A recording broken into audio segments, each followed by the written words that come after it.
lekin kamera yoqilganda odam o'zi servisni bo'lar ekan. Uni boshqarib. What?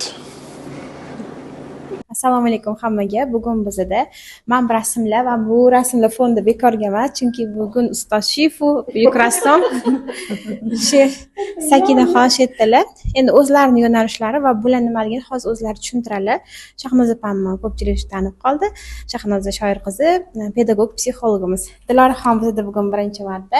Diloraxon ham psixoterapevtlar va o'zlarining yo'nalishlari bo'yicha boshqa nima desa bo'ladi, hobbilari, bir nimalari ko'p. Bular ham ustozlar va hozir sayohat bo'yicha maxsus o'zlarini bloglarini olib boryaptilar. Sayohatlarga qiziqadiganlar bo'lsa, ularni kuzatsanglar bo'ladi. Hop, bugungi umumiy mavzuyimiz mana shu rasm chizdik, men ham chizdim-u. Mana buncha men chizganman, hozir ko'rsatib qo'yib, maqtanib. Ashuni men chizganman. Nimaligini birinchi anglamasdan chizasiz. Bular aytadilar, nima chizish, orqasiga yozish, bir nima. Mayli, rasmmi, mandalami, neyrografikami, nima bo'lsa ham o'zi odam ongiga qanaqa ta'sir qiladi, qanaqa foydali tomonlari bor, o'zi kerakmi, yo'qmi? Psixoterapevtimiz fikrlarini aytadilar, bular chizdilar, ular o'zlarining fikrlarini aytadilar. Psixologimiz, pedagogimiz va Sakina siz boshlab berar ekansiz. O'zi nima edi? Mana bular nima edi? Tushuntirib berasiz, keyin bular bilan razbor, urushib, talashib razbor qilasizlar. Shunaqasi bo'ladi. Da, bo'ldi. Так, bu o'zi sakralniy geometriya. Buni aniq chizilgan bu yerda yo'qmi deyman hozir. Anaqasi bor edi-da, sakralkani o'zichi. Нет, bu yerda ham ko'rinmaganda. Yashil mamta osha turuvdi. Ha. Mana men bunda ko'ringan. Прям четко оно. O'zi sakralniy nimaligicha. Mamta yashil turuvdi, bir qo'shgan bo'ladi. Bizdan chaqqan qizimiz bor-ku.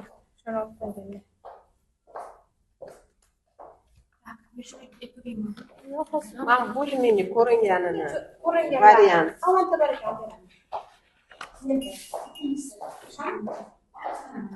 Chizganmisiz? Sakralniy manda tabiiy yaxshi ko'radi. Chizmaganlar lekin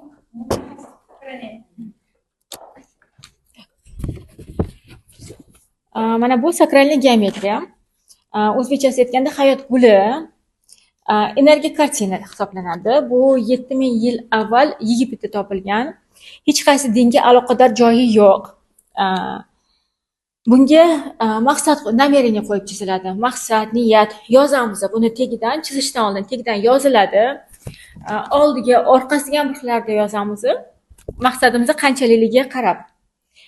Men oxirgi payt ishlayotganimda maksimalni ko'p yozishga harakat qilaman, чтобы har bitta niyatim, maqsadim aniqlik bilan bo'lsin. Shunga ko'p qilib yozyapman. Energiya kartina bo'lgani uchun nima maqsadda yozsak, nima maqsadda chizsak, hammasi energiyaga aylanadi. Energiya bu bizani boshqaradi. Da, energiya hayot bu bizani boshqaradi. Borgan sari bu faqatgina o'z kuchini kuchaytiradi. Chunki ichimizga xuddi urug'dek ekanmiz, har yozgan niyatimizdan urug'dek ekanmiz. Borgan sari bu niyatlarimiz yana ham kuchayib ketadi. Qaysidir praktikani o'tsak yoki nimadir qilsak, meditatsiya hozirgi holatda ta'sir qiladi-da, u faqatgina. Lekin u keyinchalik qanaqadir esimizdan chiqib ketadi baribir. Bu naborot borgan sari bizga meva beradi, o'zini hosilini beradi. Shunga juda ham yaxshi ko'raman. O'zim 3,5 yildan beri shug'ullanaman shu sakralniy geometriya bilan. O'zimning hayotimda juda ham ko'p narsalarni yashab o'tdim, yechdim. O'zimda ayollikni juda ham kuchli ochdim. Qabul qilishni juda ham yumshoqlikda qabul qilishni o'rgandim. Bular juda ham ko'p narsa, bu sakralka orqali juda ham ko'p narsa yechsa bo'ladi. Buni chizib ko'rgan, bulardan ham his so'rab his qilganligini. Da. Ito bular hali bir marta chizib ko'rishdi. Endi faqat boshlanishi bo'ldi bularda. Yana o'ylayman hali davomiy bu yo'lda chizamiz. Yo'g'iga yana o'zligini proses, qanchalik proses kechishini ko'rishadi yana ham. Diloraxon rasm chizish orqali o'zi bular aytganini qisman bo'lsa ham tasdiqlaysizmi? Rostdan ham odamda energetik o'zgarishlar, endi o'zingiz sohangizdan nima o'zgarish bo'ladi? Fikrlari bir anaqaga kelib qoladimi? Nima deydi? Upakovka bo'lib, xotirjamlik kelib qoladimi? Nima bo'ladi? O'zingiz mutaxassis sifatida mana bular chizishgan, keyin bular aytishadi. Bularda ham Akilevdan birinchi marta savol berdingiz, chizmagan odamdan. Nasam Siz mutaxassis. haqiqatda mana qarang, haqiqatda birinchi marta shu sakralniy geometriyani oldida o'tiribman. To'g'risi, men hech qachon chizib ko'rmaganman sakralniy geometriya bo'yicha. Neyrografika qilib ko'rganman, tam mandala bo'yicha chizib ko'rganman, no bu bo'yicha hech ham chizmagan ekanman. Na samom деле mana chizgan rasmlariga agar qaraydigan bo'lsak, tanlangan ranglarga qarab, insonni ichki dunyosini, u nimani o'ylayapti, nimani istayapti, hozirgi holati qanaqa holatda shu narsani bilsa bo'lar ekan.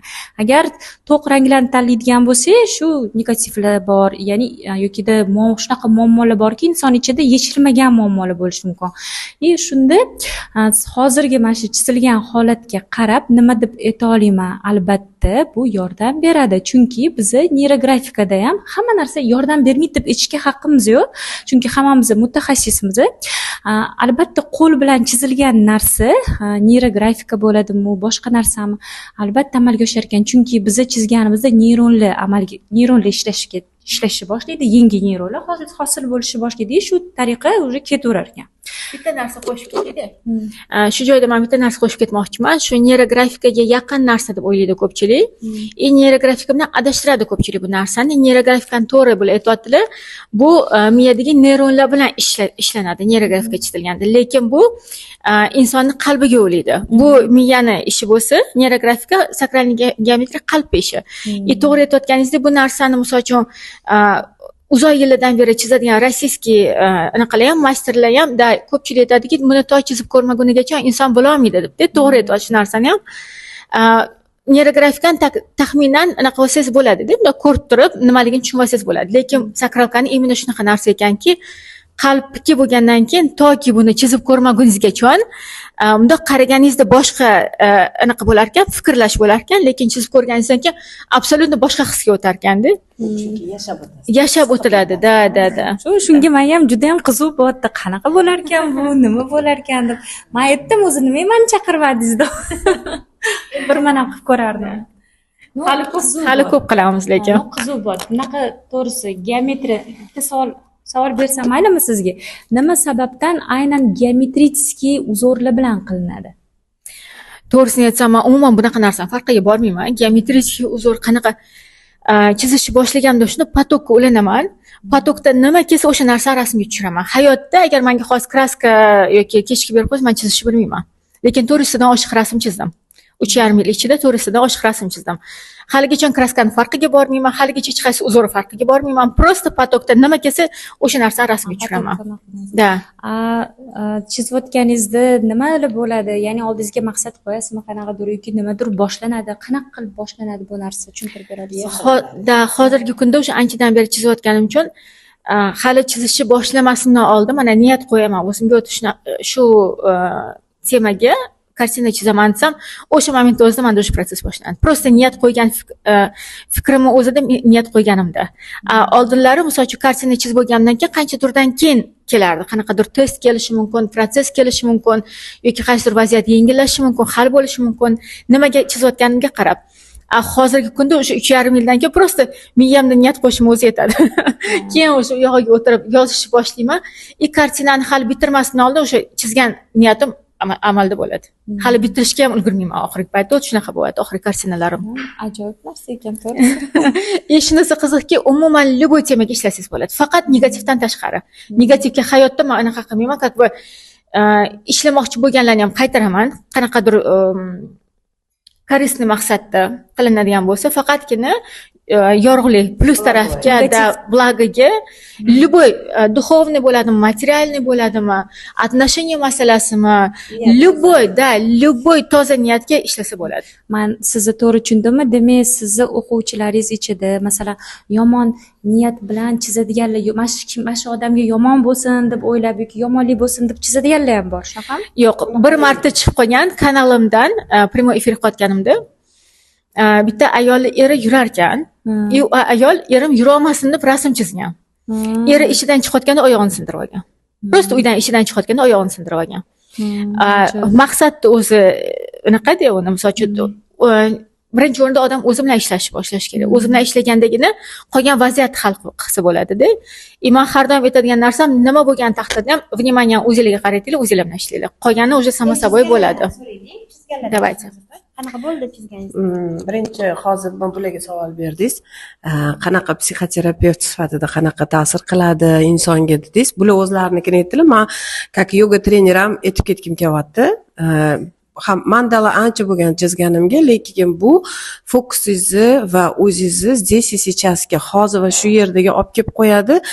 Bu ruhiy holatingiz sizni sakinatga, ya'ni xotirjamlikka olib keladi. Потокda agar energiyalaringiz toza bo'lsa, конечно, bu boshqacha уровеньga ham olib chiqadigan kartinada. Chizayotganingizni o'zida siz уже yaratuvchiga xuddi ulangandek, mana misol uchun duo qilayotganingizda yaratuvchiga ulanib qilgis keladi, xuddi shunaqa bo'ladi. Ya'ni har bitta bargda nafaqat ongingiz kengayadi, ya'ni qalbingiz ham boshqa уровеньga chiqish ehtimoli katta. Endi bu meni his qilganlarim, chunki har bittasini buni men anchadan beri xohlagan edim. Imенно mana professional, rostdan ham o'zini ishini biladigan inson sifatida ulardan o'rganishi. Keyin aytishim kerak, mani biladiganlar biladi. Men neyrografikani bir 5-6 yildan beri juda mazza qilib chizaman. Mandalalar juda ko'p, lekin juda ham sevaman shu hayot gulini. Bilishadi, menda hamma narsam bor, ukrashenialarim, chunki o'zim juda xohlardim o'rganishni, qanaqa qilib buni ketma-ketligini chizishni. Lekin neosознанно baribir men chizar ekanman buni. Uyimga ham chizib qo'yganman, to'g'ri, qog'ozlarga ham chizar ekanman deb. Nega men bunaqa, men o'ylardim, bu men yaxshi ko'rgan hayot guli emasdi. Men negadir gullarni chizaveraman, prям поток oqib ketyapti. Nega bunaqa men chizaman deb o'zim savol berardim. Nega diqqatim faqat shu yerga ketib qoladi derdim. Keyin birinchi darsda o'sha chizishni o'rgatayotganlarida menga anglash keldi. Akasi men buni intuitivno o'zim xohlaganimcha chizishni boshlaganman. Faqat buni qonun qoidalarini mana ustozdan o'rganib, и это было шикарно. Когда я рисовала, chizganimda поток прям nafaqat pastdan поток, tepadan ham menga поток yog'ilib, men buni o'zimni ichki hissim bilan his qildim. Buni his qilmagan odam uni his qila olmaydi. Men aytdim Sakinaga ham, bunaqa odam, men o'zim his qiladigan hislarimni his qilgan odamni birinchi marta uchrashdim, chunki hamma psixologiyada o'qigan bo'lishi mumkin, yana boshqa narsada o'qigan bo'lishi mumkin, lekin hissi faqat his qilgan inson biladi. O'shaning uchun dushevni, qalban juda ham yaqin ekanmiz. Для men bu o'rganganlarimga ya очень благодарна. Rahmat. Bu chizib ko'rganni hissi boshqada, ko'ryapsizmi? Men qanchalik bu narsa haqida gapirsam, lekin toki chizib ko'rmagunigacha his ko'rish kerak-da. Ichida ko'p bo'lgan Sakina, lekin yo'qotib qo'ygan bir nimadir bo'lib ketganlar bo'lgan. Bitta misolda aytversinlar. Nimaga chizish kerak? Nimaga tezlashib ketadi? Masalan, mendan so'rasanglar, men ham chizdim. Chizganimdan keyin hech nima qilgim kelmay qoldi. Bular aytdilar, o'zi aslida ko'p narsani o'zingiz majburlab qilasiz, o'zingiz asl holatingizga tushib qolgansiz. To'g'ri? Siz aytib bering. Endi biz ham chizdik. O'zi boshlang'ich sinf ustoziman. Bolalarga biz dars beraverar ekanmiz. O'quvchi sifatida o'tirganimda necha marta qayta chizdim shuni. Birinchi chizganimda bundoq qaradilar-da, buni dedilar hozir yorqin ranglar bilan to'g'irlashimiz kerak dedilar. Aytganlarini qilib, chiroyli qilib chiqazib berdim. Yana bitta narsani aytib o'tmoqchiman. U nafaqat kattalarda, yosh bolalarda ham o'zim rus sinflariga bolalarni yozda ham tayyorlayman. Umuman oson emas. O'zbek bolalarini rus tilida dars berib, ularni ham bilim olishlariga, ham shu tilni o'rganib chiqishlariga o'rgatish juda ham oson emas. Shunda men ham shu yo'nalishda ishlar ekanman. Nutq o'stirish degan fanim bor. Tayyorlashda mana bukvar, propis, matematika, izo, и 5-si развитие речи, nutq o'stirishda xuddi shunda albom tutamiz. И so'zlarni yodlashi uchun bolalarga rasmni